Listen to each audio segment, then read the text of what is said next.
Mas o que é inflação, de fato? Quais são as causas da inflação? Por que essa palavra causa tantos impactos na economia? E, mais importante, por que a inflação tem uma relação direta com o seu dinheiro? Irei esclarecer por que essa palavra está tão presente no dia a dia das pessoas. Nele, você vai conhecer como funciona a inflação, quais são os principais índices que mensuram a inflação, o que pode ter um impacto direto nesse cálculo e quais são as suas consequências. Não há como se livrar dela, mas é possível, sim, fazer com que a inflação trabalhe a seu favor. E eu irei te ensinar o passo a passo aqui. Este é o canal Rompendo Barreiras, juntos iremos mais longe.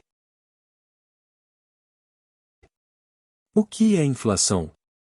Inflação é um termo da economia usado para designar o aumento generalizado de preços de bens e serviços. Com isso, a inflação representa o aumento do custo de vida e a consequente redução no poder de compra da moeda. Uma forma simples de perceber a inflação é indo ao supermercado. O preço dos produtos nas prateleiras não são os mesmos praticados 10, 15 ou 20 anos atrás e estão mais caros. A inflação também impacta nos valores de itens maiores, como aluguel e automóveis, ou itens de longo prazo, como a mensalidade de uma faculdade ou pós-graduação. Esse aumento de preços não é necessariamente ruim ou prejudicial ao consumidor, principalmente quando é controlado, espaçado ao longo do tempo e vem acompanhado de reajustes nos salários mínimos. Mas pode causar transtornos para consumidores e para a economia de um país quando aumenta em uma velocidade maior do que pode ser absorvida. Quais são as causas da inflação? Um aumento nos índices de inflação pode ser influenciado por diferentes causas, que podem ser agrupadas em 4 grandes grupos: 1. O aumento na demanda, ou 2. O aumento, ou pressões, nos custos de produção, 3. Inércia inflacionária e expectativas de inflação, e 4. O aumento de emissão de moeda. As causas também podem ser divididas em de curto prazo ou um prazo maior, que aumentam de forma contínua durante meses ou até anos.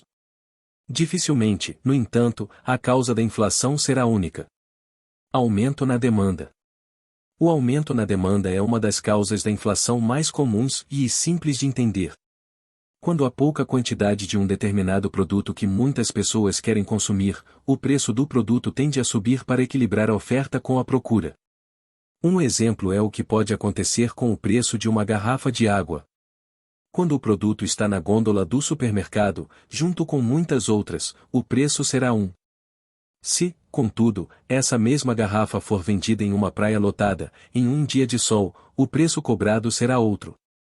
O mesmo pode ser observado com diferentes produtos. Quando há muitas pessoas querendo comprar um carro novo, por exemplo, a tendência é que o preço do produto aumente. Essa situação pode se repetir quando existe muita disponibilidade de crédito na praça, porque quando as pessoas têm maior poder de compra, podem consumir mais e, assim, aumentar a demanda. Aumento nos custos da produção. A inflação por aumento ou pressões nos custos de produção também é conhecida como a inflação de custos ou a inflação da oferta, e ocorre por fatores que impactam o preço final de um produto. Pode acontecer, por exemplo, quando o preço da energia elétrica aumenta. Toda a indústria que precisa de eletricidade na sua produção passará a pagar mais caro por isso e, eventualmente, precisará repassar esse custo ao intermediador e ao consumidor final. Pode acontecer também quando o preço da matéria-prima fica mais caro e esse custo, mais uma vez, é repassado ao consumidor final. A inflação da oferta também acontece quando há aumento no preço de combustíveis, porque a logística nacional é dependente da malha rodoviária, quando há elevação em tarifas, taxas e impostos, e até quando acontece uma valorização do dólar diante do real, porque boa parte das matérias-primas e produtos comercializados no Brasil são do exterior e seus preços são aplicados na moeda americana. A inflação de custos também pode causar uma crise na demanda que, por sua vez, geraria uma inflação de demanda. Isso porque se um produtor vê seus custos se elevarem para a fabricação de um produto, pode optar por produzir uma menor quantidade desse produto o que, por sua vez, não será suficiente para suprir a demanda de consumo. Inércia inflacionária e expectativa de inflação. A inércia inflacionária e expectativa de inflação está relacionada ao processo em que a inflação passada gera uma expectativa de inflação futura. Os reajustes de salários, aluguéis e outros serviços podem levar a uma inércia inflacionária porque são baseados em um período anterior. A intenção, neste caso, é recompor a renda dos trabalhadores ou do proprietário do imóvel, que foi corroída pela inflação, mas esse tipo de indexação pode levar a uma retroalimentação da inflação. Já a expectativa de inflação tem uma base comportamental. Um lojista, por exemplo, esperando uma inflação de demanda e de custos, pode antecipar o aumento de preços na sua loja justamente por uma expectativa de aumento generalizado de preços. Aumento de emissão de moeda. O governo também pode influenciar no aumento da inflação. No momento em que os gastos são maiores do que os arrecadamentos, em alguns casos pode ser preciso imprimir ou mais dinheiro, ou seja, emitir mais papel-moeda para acertar as contas. Quando isso acontece, existe um maior volume de dinheiro em circulação no mercado, mas esse volume não está associado a um aumento de produção ou geração de riqueza no país. Dessa forma, o resultado é que com mais dinheiro circulando no mercado do que a quantidade de oferta de produtos e serviços, os preços aumentam. Como a inflação é calculada? A inflação tem um impacto direto em diferentes aspectos da vida dos consumidores e da alimentação básica até o preço de imóveis. Por isso, a inflação não é medida por um índice único. No Brasil, entre os muitos índices que medem a inflação, o principal para calcular o seu valor oficial é o IPCA, um acrônimo de Índice de Preços ao Consumidor Amplo. Este indicador é chamado de amplo porque tem o objetivo de abranger 90% da população urbana no país e é calculado mensalmente pelo Instituto Brasileiro de Geografia e Estatística, IBGE. O IPCA determina a inflação de produtos e serviços do varejo consumidos por famílias que recebem de 1 a 40 salários mínimos e leva em conta os valores de uma cesta de produtos e serviços consumidos pela população, como habitação, vestuário, despesas pessoais, transporte, comunicação, alimentação, saúde e educação. Os pesquisadores do Instituto entrevistam famílias para saber onde e o que compram. A partir dessa lista, são estipulados quais itens vão entrar na cesta de produtos mais consumidos pela população e o peso que cada um deles terá para o cálculo da inflação. O preço do arroz, por exemplo, alimento presente em quase todas as mesas brasileiras, terá um peso maior no cálculo do IPCA do que o preço do macarrão. Feita a determinação de itens mais consumidos, os pesquisadores organizam outro relatório, desta vez com os comércios onde será feita a checagem de preços dos produtos mais consumidos. Com todos os dados reunidos, os técnicos do IBGE chegam aos valores dos índices para um determinado período. Na prática, se os preços da habitação subiram 2%, os valores do setor elétrico aumentaram 2%, e os preços do setor de alimentação caíram 3,5%, o valor mensal da inflação será a soma dessas variações, considerando o peso que cada item possui.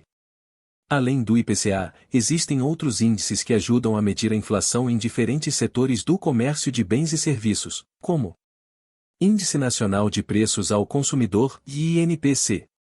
Índice Geral de Preços, IGP. Índice de Preços no Atacado, IPA. Esses índices medem os preços de bens e serviços de formas distintas, cada um com seu método. Consequências. A principal consequência da inflação é a perda do poder de compra ao longo do tempo, com o aumento dos preços das mercadorias e a desvalorização da moeda. Outra consequência está associada ao rendimento real em investimentos. O rendimento real ou a rentabilidade real é aquela conseguida em uma aplicação, descontada a inflação. Se um investimento teve um retorno de 10% ao ano e a inflação no período foi de 2% ao ano, sua rentabilidade real foi de 8%. Mas se um investimento teve esse mesmo rendimento, de 10% ao ano, em um período em que a inflação foi 11%, a rentabilidade real foi negativa, isto é, mesmo rendendo alguma coisa, o investidor ou perdeu o dinheiro. É isso que pode acontecer com aplicações como a poupança, cuja rentabilidade está atrelada à Selic, a taxa básica de juros da economia. Se a Selic ficar abaixo da inflação, a rentabilidade real da poupança será negativa. A inflação, contudo, pode ter um impacto ainda maior no cenário econômico. Uma inflação fora de controle, por exemplo, pode desestimular setores da economia a realizar investimentos e melhorias no país e causar incertezas com relação aos rumos econômicos da nação. Nesse sentido, seria possível imaginar que se o aumento generalizado de preços é ruim, a queda de preços, conhecida como deflação, seria boa. Mas isso não é, necessariamente, verdadeiro. O que é deflação? A inflação não é uma vilã da economia. O Banco Central procura trabalhar para que a inflação se mantenha controlada e dentro de uma meta estabelecida, mas não para que os preços dos produtos comecem a cair ao ponto de ficarem mais baratos ao longo do tempo. A ideia é que os preços cobrados se mantenham razoavelmente estáveis ao longo do tempo, com um crescimento que acompanhe, também, o crescimento do país. Dessa forma, uma queda generalizada de preços poderia gerar uma série de problemas para a economia. As causas que podem levar à deflação são relacionadas com aquelas que podem levar à inflação. Um aumento inesperado de oferta, por exemplo, pode fazer com que o preço de produtos caia e levar a uma série de efeitos em cascata. Maior oferta de produtos na prateleira leva a uma queda de preços, que leva a um prejuízo do fabricante que precisaria reduzir seus custos, reduzindo a produção ou demitindo funcionários, por exemplo. Como se proteger da inflação? A inflação tem um impacto direto para os consumidores, mas é possível proteger, ao menos uma parte do dinheiro, da inflação. Para conseguir isso, é preciso investir essa parte do dinheiro em alguns ativos específicos, com rendimento atrelado à inflação, como o Tesouro IPCA+, por exemplo, ou por meio de investimentos em empresas e ativos que tenham seus serviços e produtos atrelados à variação da inflação. Títulos públicos. Um dos investimentos mais conhecidos cujo rendimento é atrelado à inflação é Tesouro IPCA+. Este tipo de título paga uma taxa prefixada de juros mais a variação medida pelo IPCA para os investidores que carregarem o título até o seu vencimento. Crédito privado. Títulos de dívidas de empresas, as debêntures, também podem ter uma rentabilidade atrelada à variação do IPCA. O mesmo pode acontecer com certificados de depósito bancário, os CDBs, e as letras de crédito imobiliário, CLCIs, e letras de crédito do agronegócio, CLCAs. Fundos de investimento. Outra forma de investir para garantir seu poder de compra e ter uma proteção contra a inflação é por meio de fundos de investimento que aplicam, principalmente, em investimentos atrelados a índices de preços. Esses fundos podem ser chamados de fundos de inflação. Fundos imobiliários. Outro tipo de investimento que também pode ser beneficiado com o aumento da inflação é o fundo imobiliário. Algumas das modalidades desse tipo de aplicação podem ter contratos atrelados a índices de inflação como o IPCA e o IGPM. Renda variável. Pelo mercado acionário, é possível atrelar uma parte de seus rendimentos à inflação, com investimento em empresas que tenham produtos ou serviços reajustados de acordo com a inflação. Já observou que atualmente guardar dinheiro na poupança é pura perca de tempo, correto? Então siga este passo a passo. Para conseguir controlar ou andar atrelado à inflação, é preciso investir essa parte do seu dinheiro em alguns ativos específicos. Com rendimento atrelado ou maior à inflação, como o Tesouro IPCA+, por exemplo, ou por meio de investimentos em empresas e ativos que tenham seus serviços e produtos atrelados à variação da inflação. Lembrando que o risco é zero e possui a segurança do FGC. Fundo Garantidor de Crédito, ele te protege ao valor de até R$ 250 mil. Rende mais que a poupança, com a mesma segurança e ainda te ajuda a esquivar da inflação. Crédito privado. Títulos de dívidas de empresas, as debêntures, também podem ter uma rentabilidade atrelada à variação do IPCA. O mesmo pode acontecer com certificados de depósito bancário, os CDB, e as letras de crédito imobiliário, CLCIs, e letras de crédito do agronegócio, CLCAs. Fundos de investimento.